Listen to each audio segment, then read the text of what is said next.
જુથળ સામાજિક આગેવાન ભરતભાઈ સુંદરવના શંકાસ્પદ મોત મામલે ચક્કાજામ ન્યાયની માંગ સાથે લોકો રસ્તા પર ઉતર્યા છે। જૂનાગઢ જિલ્લાના માળિયાહાટી તાલુકાના જુથળ ગામમાં અનુસૂચિત જાતિ સમાજના સામાજિક આગેવાન ભરતભાઈ સુંદરવના શંકાસ્પદના મોતના મામલે ભારે રોષ ફાટી નીકળ્યો છે। ઘટનાની તટસ્થ અને નિષ્પક્ષ તપાસ કરવામાં આવે, જવાબદાર વ્યક્તિઓ સામે કડક કાર્યવાહી કરવામાં આવે તેવી માંગ સાથે અનુસૂચિત જાતિ સમાજના લોકો દ્વારા ચક્કાજામ કરવામાં આવ્યું છે। સમાજના આગેવાનો અને ગ્રામજનોનું કહેવું છે કે ભરતભાઈ સુંદરવના મોત અંગે હજુ સુધી અનેક પ્રશ્નો અનઉત્તરિત છે અને આ ઘટનાની ઊંડાણપૂર્વક તપાસ કરી સત્ય બહાર લાવવામાં આવે અને જો કોઈ ગુનેગાર હોય તો તેને તાત્કાલિક કાયદાના હવાલે કરવામાં આવે તેવી માંગ ઉઠી રહી છે। સાથે જ મૃતકના પરિવારને યોગ્ય ન્યાય અને આર્થિક સહાય અને સુરક્ષા આપવામાં આવે તેવી પણ માંગ કરવામાં આવી છે। હાલ તો ભરતભાઈ સુંદરવના બોડીને ફરીથી જમીનમાંથી બહાર કાઢી અને બોડીને પોલીસ ઓફિસે લઈ જવાની ચીમકી ઉચ્ચારી છે, જેથી તંત્ર હરકતમાં આવ્યું છે। ચક્કાજામ દરમિયાન પુરુષો અને મહિલાઓ સહિત મોટી સંખ્યામાં લોકો રસ્તા પર ઉતરી આવ્યા હતા। હાથમાં બેનરો અને સૂત્રોચ્ચાર સાથે લોકો દ્વારા ન્યાય આપોના નારા લગાવવામાં આવ્યા હતા। વિરોધ પ્રદર્શનના કારણે વિસ્તારમાં ટ્રાફિક વ્યવસ્થા પણ અસરગ્રસ્ત બની હતી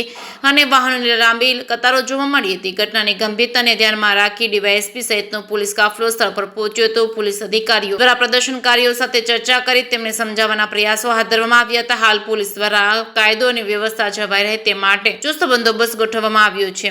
વિનોદ છે, હું ભરત સુંદરવાનો મોટો ભાઈ છું।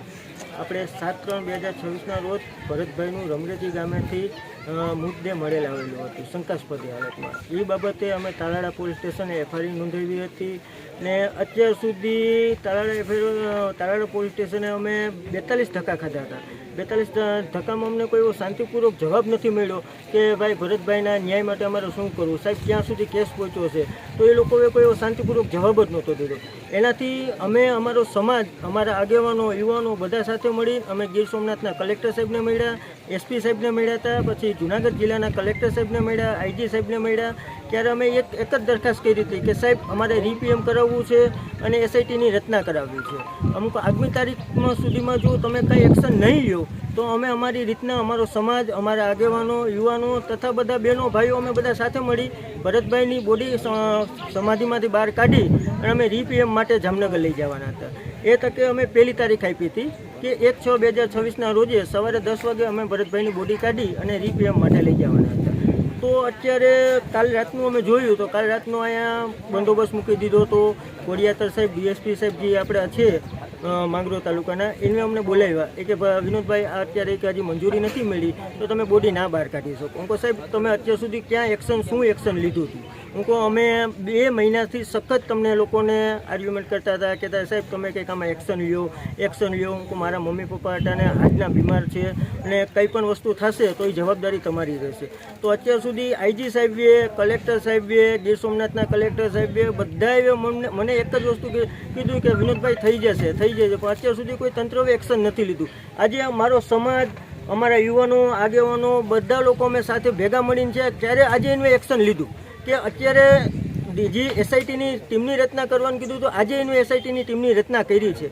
એમાં આપણા કોડિયાતર સાહેબ, ડીએસપી સાહેબ છે એને મેઇન ઇન્ચાર્જ તરીકે રાખ્યા છે, એક ગીર સોમનાથના સભ્ય ઇન્ચાર્જ છે અને એક આપણે વિસાવદરના ઇન્ચાર્જ તરીકે છે। હવે આપણે આગળ એ જોઈએ છે કે એસઆઈટીની ટીમ શું કરે છે કે ભાઈ આ ગુનો બહાર કાઢે છે તો હજી રહસ્યમંદ રહેવા દે છે। હું તો એક અપેક્ષા એવી જ રાખું છું કે આપણે કોડિયાતર સાહેબને એ જ કહેવા માગું કે સાહેબ વહેલા તકે આમાં જે આરોપી હોય એને બહાર અપાવો અને પ્રેસ કોન્ફરન્સ કરાવો સાહેબ।